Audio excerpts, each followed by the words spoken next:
place. I'm doing fine, I'm feeling great. You're not my fan, you can't relate. Straight talk going, stay not safe. Before you cross me, look both ways. Leaving the scene with no trace. None in my league, you out of place. I'm not at the top, I'm outer space. Can't eat with us, we're out of place. I'm doing fine, I'm feeling great. You're not my fan, you can't relate. Straight talk going, state to state. What's going on, guys? It's your host, your boy, George McRae, and I'm back here again, Straight Talk Studios. Now, when this one drops, it's going to literally be a couple days before July. More importantly, a couple days into summer. And there's nothing more summery than one of the whitest wrestlers in all of Ontario Indie. No, I'm joking. Please help me welcome my Scottish paisan, the one, the only, Freedome Wallace. How are you, brother? Well, I might already be sunburnt on that note. So it's the first, we're recording this. It's the first day of summer. You say it's going to drop a couple days before July. I'll definitely be the color of my shirt by then. Fingers crossed, I guess, right? That's what Oliveira is for, I guess, right? I tend to get a base coat and I'll be bright red. But then as the summer goes on, I do turn a slight shade of tan, like, my skin's capable of tanning, but there's definitely an initial burn coming. Oh, yeah, absolutely. Listen, look, you see, great tan here, right? And then bam, white as Casper. It's scary. It is scary. Well, you need to walk around without a shirt on more often. Yeah, I should, but then, or not, I don't know. The dad bod might just be all out there for everyone to see. And there's only a few people that would want to see that. There's a market for it. Absolutely, 100%. So, Freedome, I have recently tapped into commentary here in Ontario Indie, and I've had the pleasure of calling some of your matches, even on the fly. When you were at a Battle Arts show, you came over to me and was like, hey, man, I got to wrestle. Could you slip in with George the Iceman, do the commentary, and then, I'll come in and fill in after that? I was like, yeah, without a doubt. And because that's just how I am. I want to help everybody. And I also love talking wrestling. It's like the easiest thing in the world to me. It's like breathing. But I've had so much honor of calling some of your matches recently, most recently at New Frontier Pro, where you are tearing it up and you're having great matches. You're telling great stories. The thing that's frustrating about New Frontier Pro, though, and I got to ask this question first before we get into all the other matches that I've called of yours. What is the alliance with Ad Hutchinson right now? Like, what is the end game with you two? Like, where are we going with this? Well, it's hard to say what the end game is because we're still playing the game itself. And even if I did know what the end game was, I wouldn't reveal it here on this podcast for everyone else to be able to hear, because then that would just ruin the game. That would be cheating. It's no secret. You'd have to be living under a wrestling rock for the last however many years that Ad Hutchinson and I, or Adam, have history. We came up together. We started at the same time. We're both products of Battle Arts Academy. He literally lived in my house for 2.5 years while here. I don't know that too many people know that, but we have almost like a big brother, younger brother dynamic. We don't always get along, but we have plenty in common. And he's a natural choice to come in and be by my side at New Frontier because, you get by with a little help from your friends, so to speak. So I like how you air quoted the word friends. Well, like I said, we don't always get along, but you have that mutual respect and understanding for one another. Absolutely. I know what he's capable of. That's actually a better answer. You know what he's capable of. Therefore, you can always kind of be, I know you're a chess man at heart. You're not thinking, what's my next move? You're already thinking 7 moves ahead. That's what makes Freedome Wallace a very dangerous person in the ring, and dangerous you are. Like I said, you've had great matches at New Frontier Pro, from that 3-way dance with Clay Wilson and Gabriel Fuerza. Unfortunately, you were the early elimination in that one, but then we came back. We had matches with Gabriel Fuerza. Most recently at the last show, we had matches with Von Vertigo. A lot of juxtaposition. And I noticed the great thing about you is this is one thing we never touched on in our first conversation, which if anyone wants to can go back through the archives and listen, because it was a great listen, especially when I called his appearance on SmackDown when he got squashed in like under a minute. I called it the greatest thing that had happened that episode of 205. And he laughed his ass off saying, really? It was 92 seconds. I was just going to correct you again. It was not under a minute. I was out there for longer than a minute. Yes, you're right. You were, and then you did correct me in the archive. So see, now we're bringing back the old stuff back to the new stuff. So it's good. It's good. But like I said, you're very dangerous in terms of your wrestling IQ. It's incredible because you're always thinking a few steps ahead, but also the way you can maneuver yourself, almost chameleon-like, to match or accelerate over anyone else's style. Von Vertigo is very speedy and high flying. I noticed you picked up your speed and your high risk aerial stuff when you're in the ring with him. Fuerza is very much like yourself in a way. He'll find a body part, target it, break it down slowly over time. But I find you know a way to balance the styles of whoever you face. Do you think that's come from the training that you've had or from the years of experience that you have? Or is that just a natural instinct that you have? Because something like that, I truly believe, cannot be taught. I appreciate that insight. I'd have a counterpoint to that, actually. And I would think part of it's actually on the contrary. And a lot of how I get by is by commanding any space I walk into. So I would say that I forced Vertigo and Fuerza to even slow down and change their game, being in the same space as me. So that may have given me an advantage to make them wrestle at the pace that I wanted to wrestle at.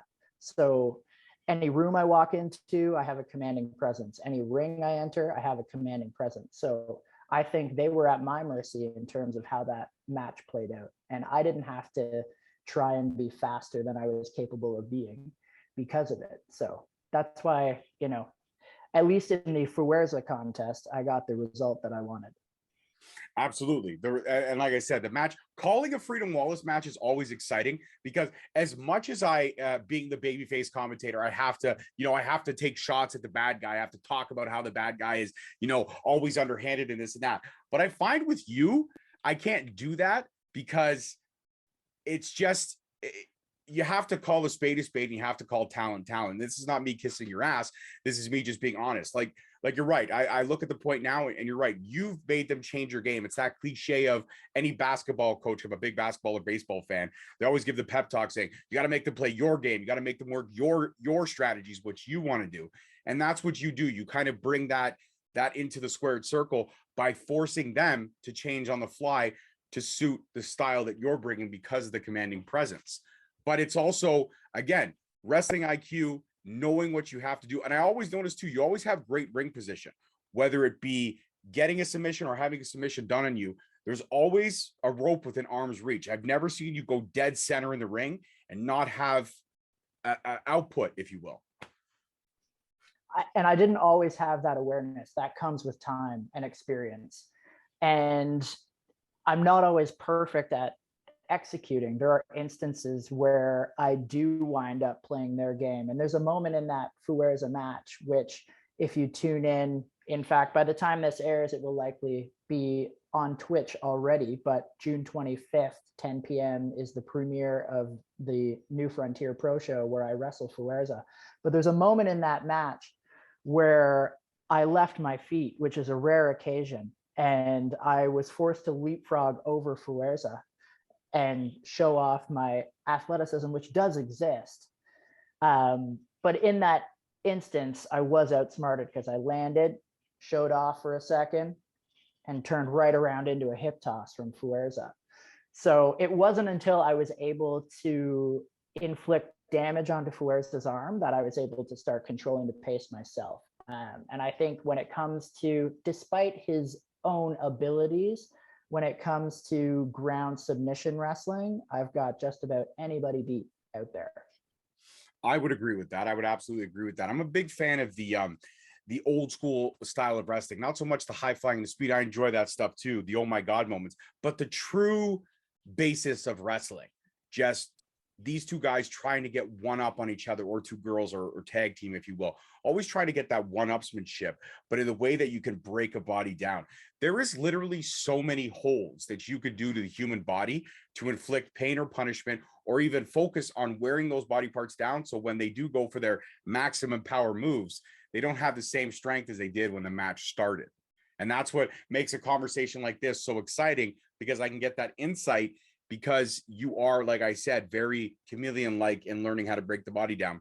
When you're facing an opponent and you're doing your research, because I know you pride yourself on research, you look at it like a chessboard. You're doing your research on the opponent that you may have not faced or you may have had facings with in the past, and you look at maybe where they've evolved to from when you first wrestled them to where they are now. And you could see that certain things are different. Maybe they've worked on their upper body strength, so their arms are a little bit tighter.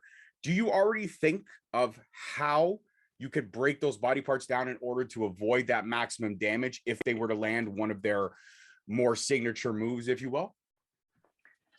So I think the match with Vertigo is a good example of that as well, because in that match I grounded him. So whereas in the Fuerza match it was targeting the arm, in the Vertigo match I targeted his leg, because I know he's capable of flipping around and hitting aerial offense, which I wanted none of. So my strategy going into that match was get him grounded, eliminate his ability to do his high flying offense, and essentially that eliminates his ability to have any offense at all. I like it. And I like that they're no short of confidence when you give your answers. That's what I love the most. Now, out of all the people that you've wrestled in Ontario Indie, in and around these different promotions, but also in your home promotion, Junction, which we're going to talk about in a little bit for sure, everyone has that one dance partner, if you will, that one person in the ring that they would love to fight forever. Looking at the great scene that we have here in Ontario, who would you say is Freedom Wallace's fight forever? Like, if you're on a card with this person, you know that this is the one person you want to stare across the ring at forever, if you have the ability to. I knew you were going to ask something to that effect. And despite the tensions, I enjoyed fighting Fuerza and Von Vertigo. I would do that again. Similarly with Clay Wilson, I think were a good matchup. In knowing and anticipating that you might ask me something like this, I thought about like, who are my favorite opponents that I've wrestled in the past? And there's so many different people that pop into my head. Don't get me wrong, I hate Space Monkey, but I do enjoy sharing a ring with him. And then going back into the vault, I thought like, and there's different eras of my sort of come up in wrestling, obviously, as I learned through different phases, and at certain points you need a level of guidance in there. So another name that comes to mind is Hornet. I really enjoyed wrestling Hornet when I was a relative rookie. And obviously I've had many tag team encounters with my cousin Bradford Montague by my side. And we had a couple of long-standing rivalries. One team we wrestled a lot was the team of Randy Bino and DJ. So there's a familiarity there where, at least in a tag team sense, could probably fight them forever. We absolutely hated the Ripperoos, the team of Sam Osborne and Tony Cage. Tony Cage is now, of course, Gursinder Singh, or rather, what's his name? I don't even watch wrestling these days, at least not NXT UK. But sorry, Tony. I'm sorry if you're hearing this, Tony. But the Ripperoos, we had a lot of matches, could probably fight them forever in tag team encounters, and the list goes on. Like, and then I guess it's relevant to say, is there someone out there that I haven't wrestled yet that I would like to? And I would have to give that a bit of thought. So we'll maybe come back to that. I've been faced with this question in different forms many times. So, and maybe we can, depending on the direction of the conversation, at least through the summer, you'll likely only see me at New Frontier Pro. So if I had to name one name, despite winning the match against Gabriel Fuerza, there's still unfinished business there. So I would pick Fuerza as the person that I would fight forever. And by forever, I mean for, the next couple months. Fair enough. Next couple months is good. Next couple months is good. Now, you mentioned your cousin, which is great because you segued perfectly, and this is the chemistry that we have. Now, I noticed that when I actually was able to sit down with the Bollywood boys and get some time, you were at their seminar, the tag team seminar that they put on at Battle Arts. What was it like learning from a tag team like that has had that, I guess you'd say, extended experience, and then coming in being Jinder Mahal's valets, if you will, mouthpieces, distractions on the sidelines, to almost getting a shot to be the tag team again before unfortunately getting the release? Looking at their juxtaposition of, again, being brothers, you and Bradford being cousins, family kind of works in a tag team setting a lot of the time, right? Whether it be brothers or sisters, or it be, again, cousins or anything like that, relatives. If they're relatives, if they share the same heartbeat, same blood as you do, it makes it a little bit easier to kind of get that chemistry working a little bit quicker. Would you agree or would you disagree in that? Yeah, obviously there's literal familiarity in family, and that connection and bond runs way deeper than the wrestling ring.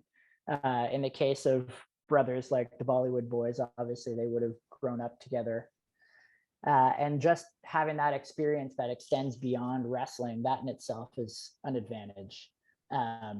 Similar to, even though we're not related, just having that connection with Ad Hutchinson that is outside of just at wrestling shows. Like, we live together, we train together.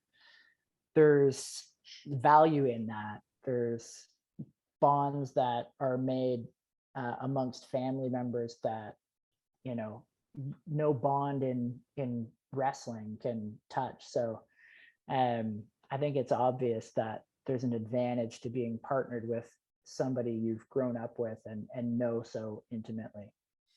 Absolutely. 100% agree. But what about the seminar? Was there anything in the seminar that I guess they might have shown you or given you a different outlook on something that you may have done before, but then in learning from them being the tag team, you're like, this is a different take on that? It's kind of funny, but I specifically asked them about ways that they would distract the referee in order to gain an advantage. So they showed us some tactics for getting away with some things that would otherwise cause a disqualification. So that was something. And, that was an interesting couple of days, because there was the Serena Deeb seminar the night prior, and there was 40 to 50 odd people there. So there was very little individual attention. It was still a great learning experience. And then the next night for the Bollywood boys, there were far fewer people, but that allowed for the individual or tag team attention, so to speak. So Bradford and I were at that. And so because of that, I got a lot more out of that experience.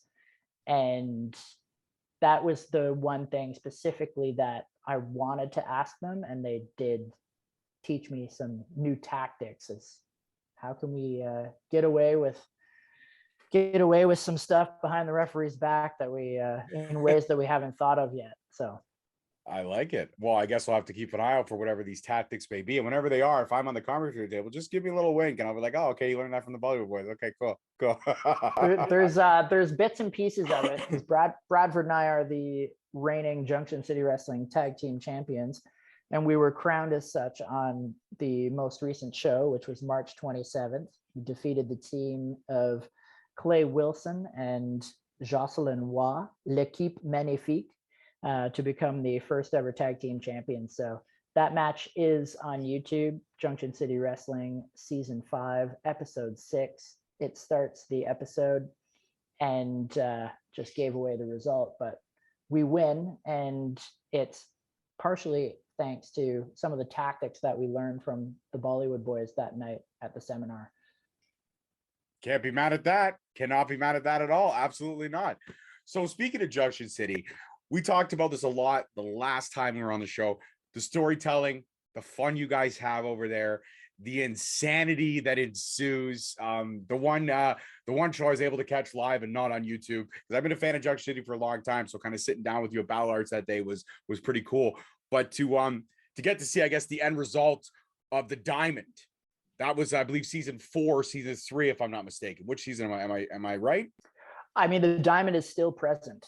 I know, but this was like the, you know, the big one at the brewery and everything. Kind of, it was actually Jody Threat's wedding was a big part of all this stuff too. Yep. Okay.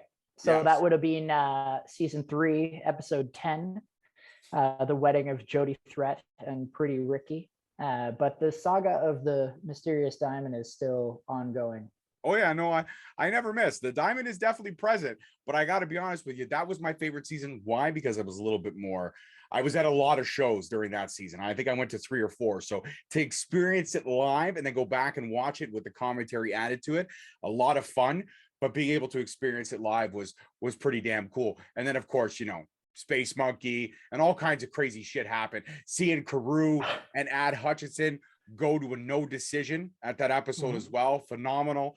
The storytelling is fun, and it reminds me of a simpler time in wrestling when it could be fun. It wasn't just always looking for the oh my god moment. You could build these great characters and build these stories if it's told properly.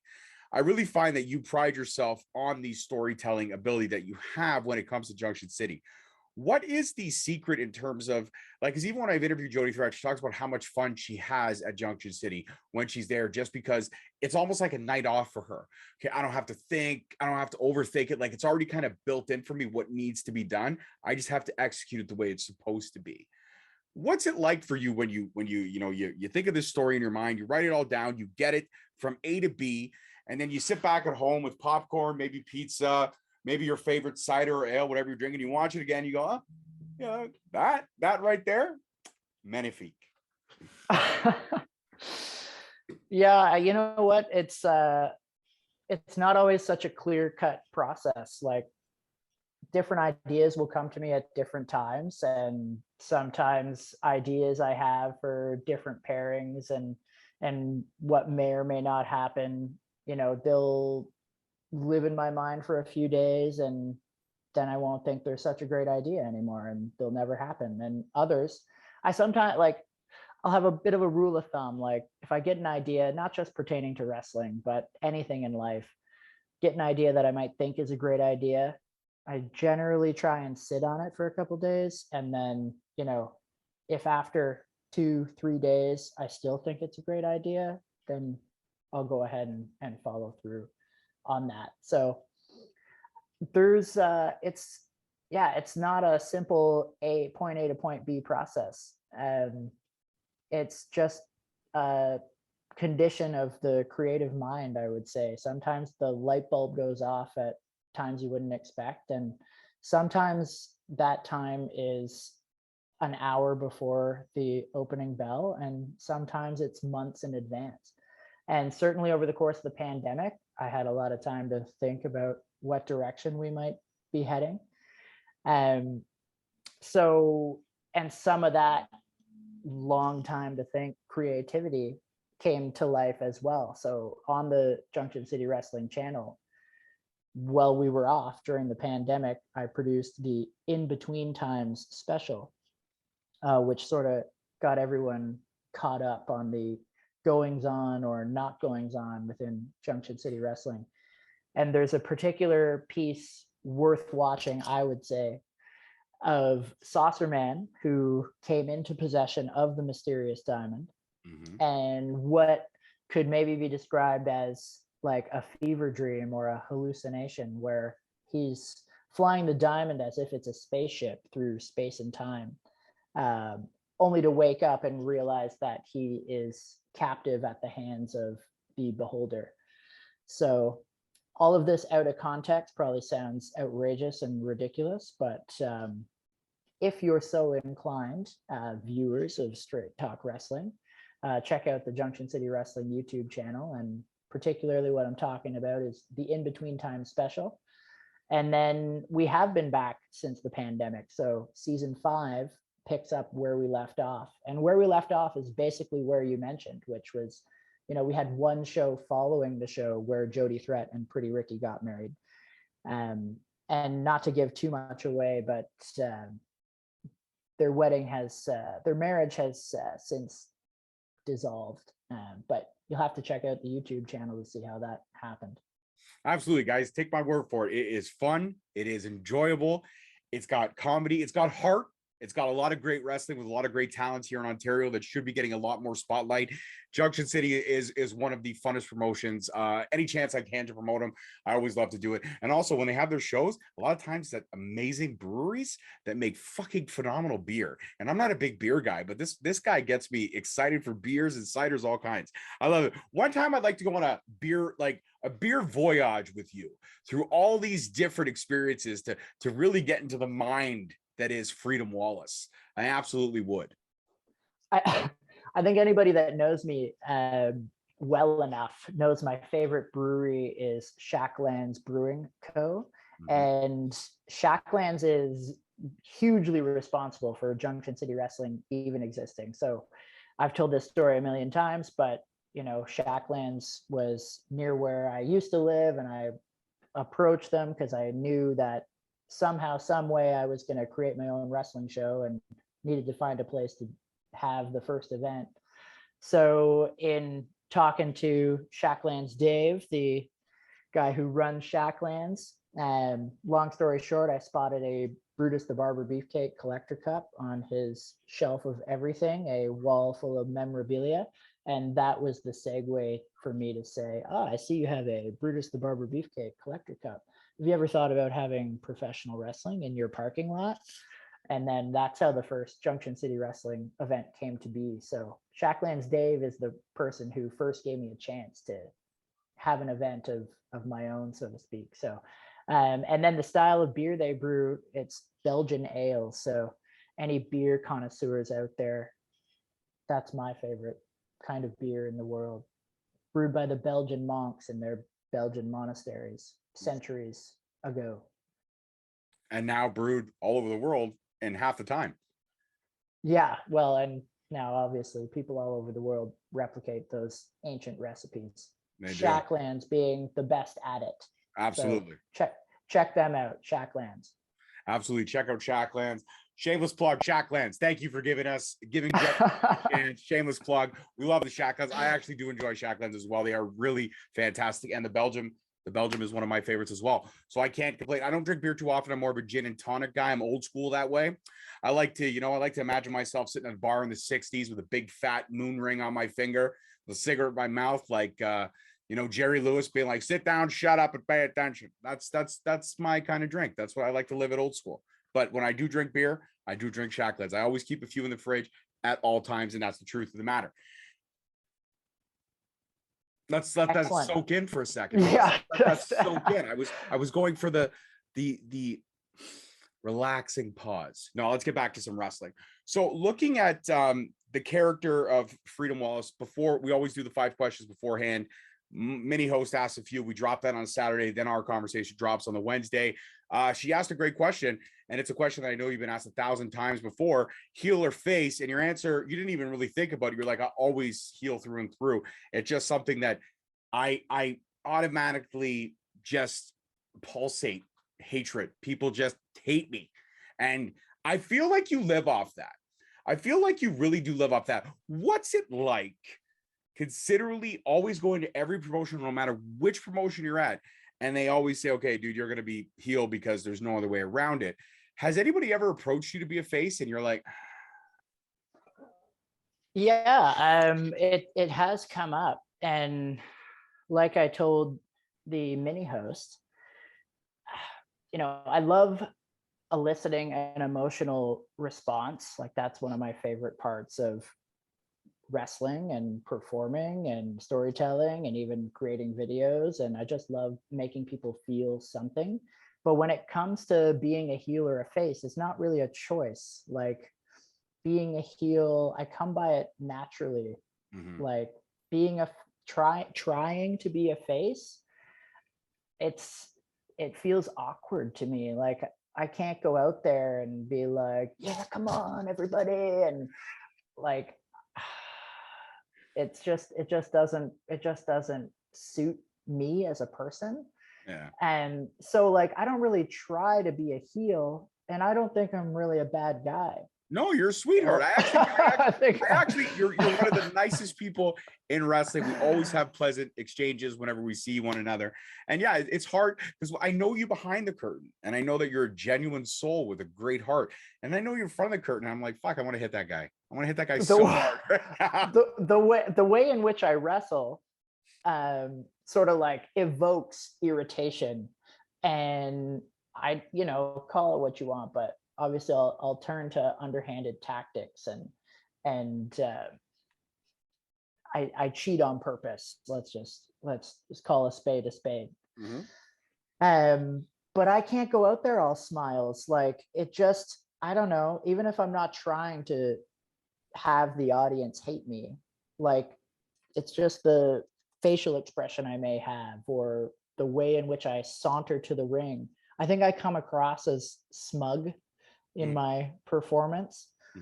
And when I'm wrestling, and I think some of what happens in the ring when I'm out there even has almost a comedic tinge, and some people may call it cowardly.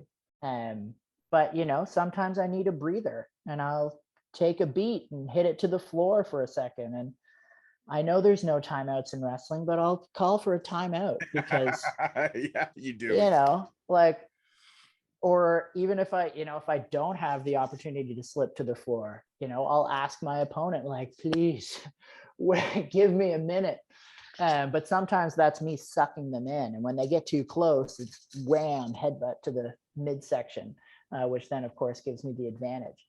And some of the submission holds I use are, damaging and dangerous looking and frightening. And I have a tendency to mock fans, especially if they don't, like, I, believe it or not, like I avoid conflict and confrontation at all costs. It's part of who I am as a person. And when I'm out there in front of the audience and they're reacting to what I'm doing, I react back, and I have a tendency, like if somebody's booing me in the audience, I'll be like, oh, please, and make voices like that and mock them. And people don't take too kindly to the way in which I treat them when I'm out there in the ring in front of the audience. So, I mean, I'm not real. Yeah, it's just who I am. I'm not trying to be somebody that the audience hates. But I have fun doing it, and I feel awkward when I try to be a nice guy out there. So I think the value of the performance suffers as well, because I don't have to try to be a heel, but I would have to try to be a face, and it doesn't come naturally to me. So I even found myself like, I was asked at that first New Frontier Pro show to, lean towards being a good guy, so to speak, like just try to be a respectable wrestler out there. So I was trying to tone down the yelling at the audience and generally not being myself. But even towards the end, especially once I was the first unfortunate competitor eliminated from that triple threat match, somebody said something in the crowd, and I just turned and was like, shut up. And then I was like, oh yeah, well, I'm not supposed to do that. So it just comes through. It just comes through naturally. And like I said, like in some cases, some of the audience likes me for my underhanded tactics. And, so I don't know.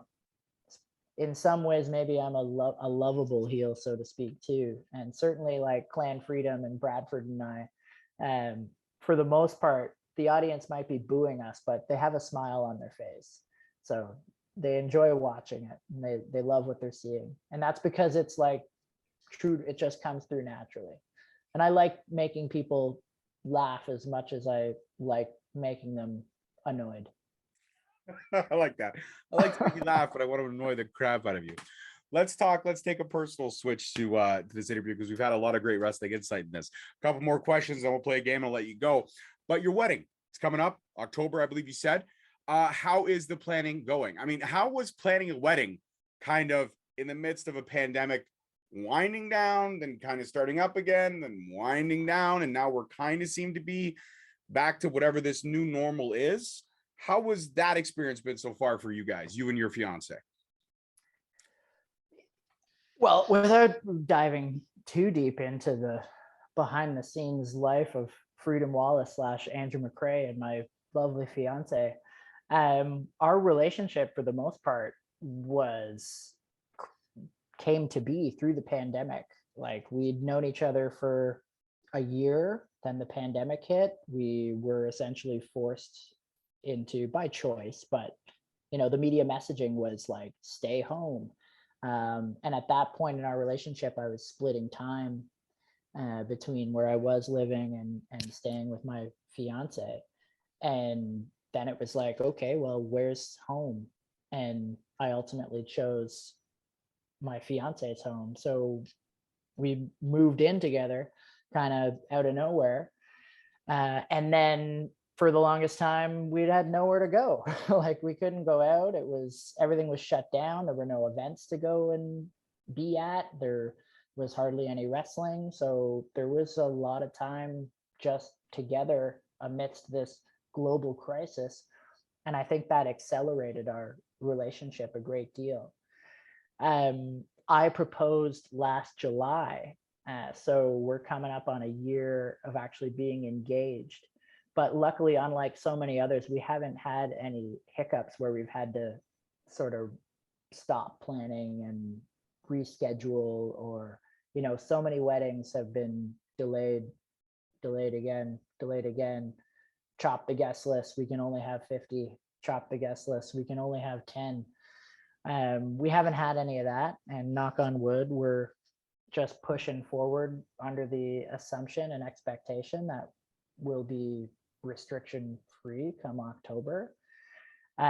So it's been exciting, as much as like the whole world opening up again, so to speak. And yeah, I'm looking forward to having 150 odd family and friends in the same building, and the conversations that will come out of that, and like once in a lifetime conversations. There'll be people that meet each other that day and probably never speak to each other again. So that's my next big event that I'm producing and planning, and rather helping produce and plan. My fiance is the consummate event planner, which we're a great match, because obviously I've got my own event production background. But when it comes to me producing events, that's the next one that I'm building towards. And I'm in the main event. You are the main event. You're the main attraction. People are coming to see you, her, tie the knot. And it's going to be great. And I know I said it before when you made the post on Facebook, because we are friends on Facebook. We do follow each other outside of this world. And I believe I was one of the first people on that post saying congratulations, well deserved. Anytime somebody can find happiness in this crazy world, whether it be during a pandemic, after a pandemic, when life gets you up and down, there's challenges, but you know what? The best thing is finding that person that's going to walk with you through life, and at some points carry you. When your chips are down, that person will build you up. I do have one of those people.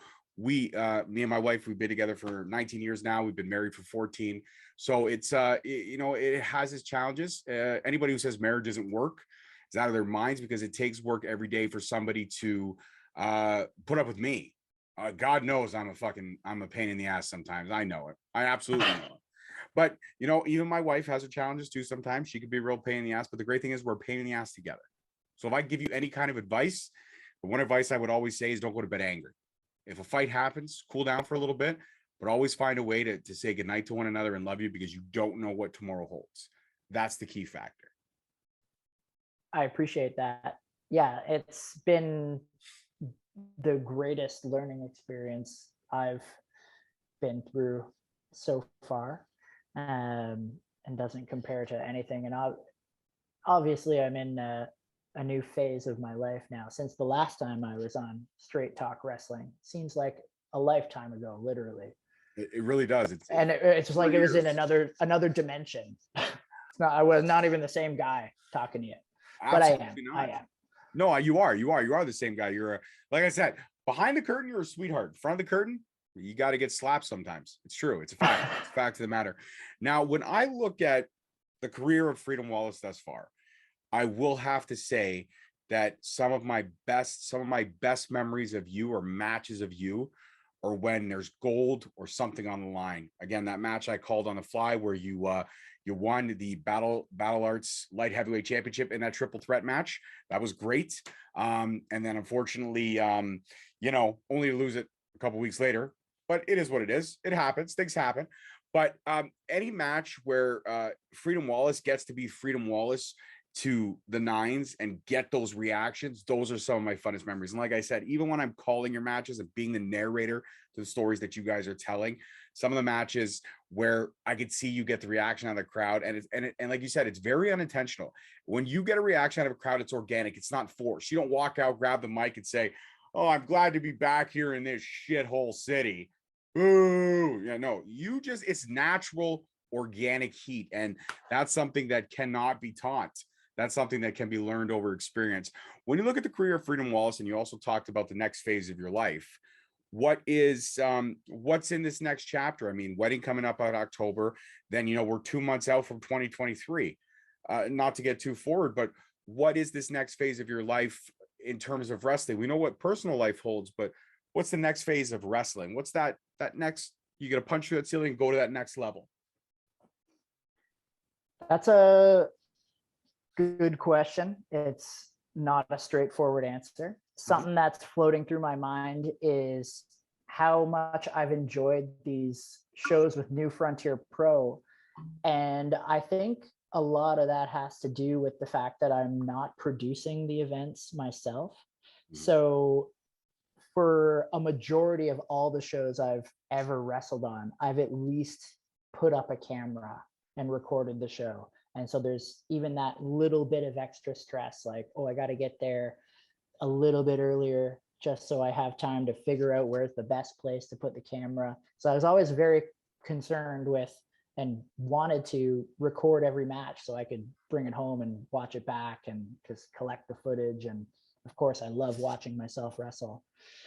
And then in a case like, all the Battle Arts shows, I would be up on the scaffold, putting the hard cam up. I'd be making sure we have a ringside camera person. I'd be helping out the person get all the songs in order in the production room and make sure they know how to use the lights above the ring, and doing a lot of the production responsibilities, as well as preparing for my own match and going out there and putting my best foot forward. And I was doing that while competing at my highest level for the championships and at my peak, so to speak, in wrestling thus far. And of course, with Junction City wrestling shows, I am all over the place. It's organized chaos, and I'm calm, cool, and collected, but there is a lot to do when it comes to producing an event.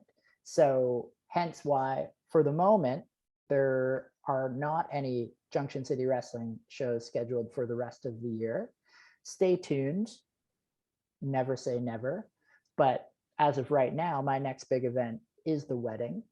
And it's because it takes up so much real estate in my mind, not only creatively, but logistically, figuring out, the venue, who's going to be wrestling, everything else under the sun that you need to have in place in order to have a successful event. So with New Frontier Pro, I've just been able to show up and wrestle, and that's it. And I'm really enjoying that freedom, no pun intended, to just go in there and have fun. As long as I win with New Frontier Pro, because they have all of the production in place. And then, a couple weeks after the show, it streams on Twitch, and then they're uploading all the matches onto YouTube not too long thereafter. So those first two events are up on YouTube in their entirety for anyone who's interested. So that triple threat we've referred to, you can find it on YouTube. Clay Wilson, Gabriel Fuerza, Freedom Wallace.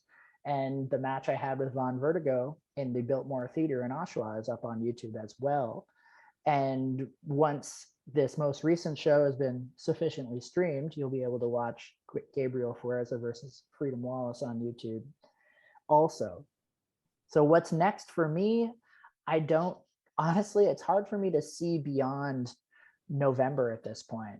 It's like wedding, and then what does life look like after that? I know I have distant future visions, like let's say there's a potential family down the line.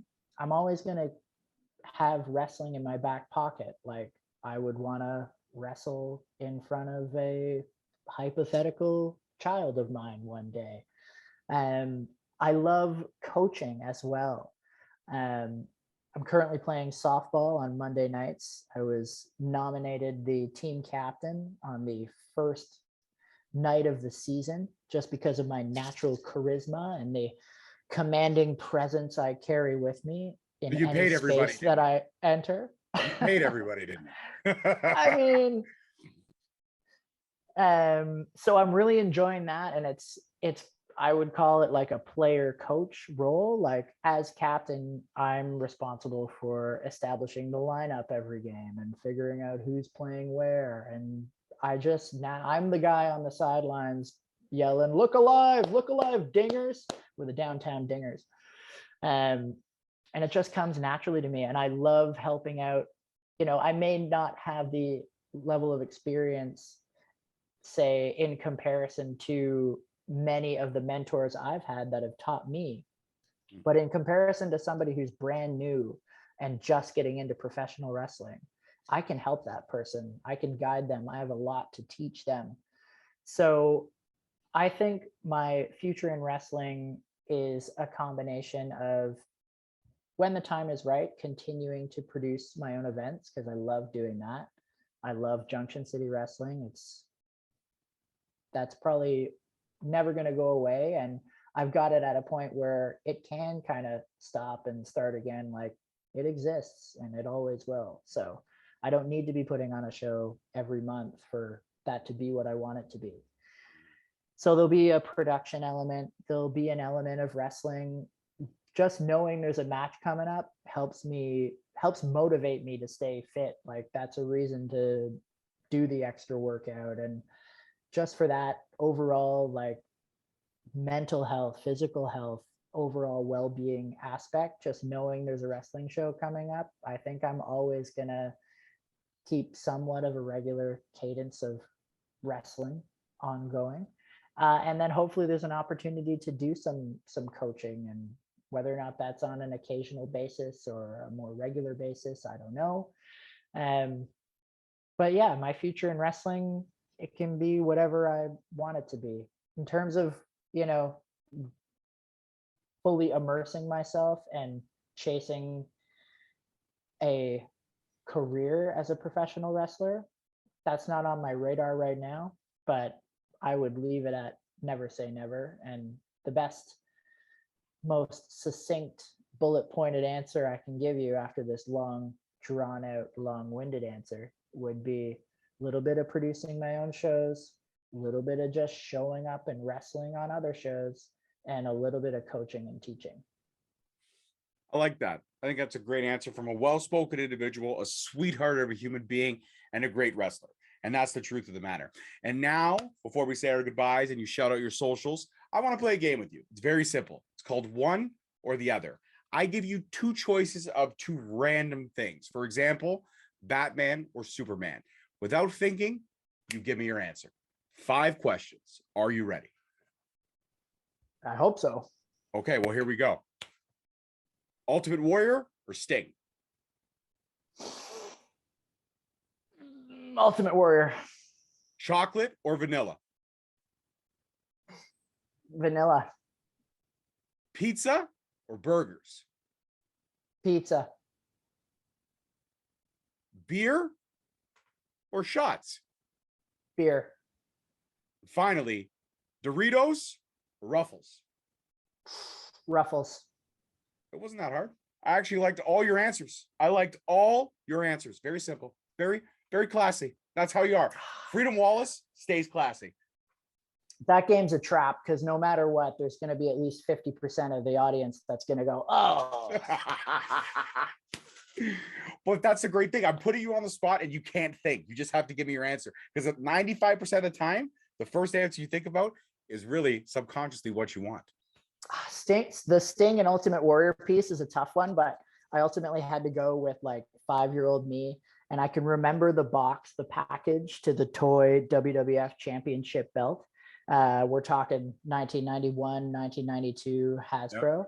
Yep. And it was the Ultimate Warrior in the green on there. And I used to paint my face up with Crayola marker in the Ultimate Warrior paint. And just in general, I was always loyal to WWF over WCW. So as much as I like Sting as well, I had to pick Ultimate Warrior. That one, that could be that's a contentious question. That's a tough one.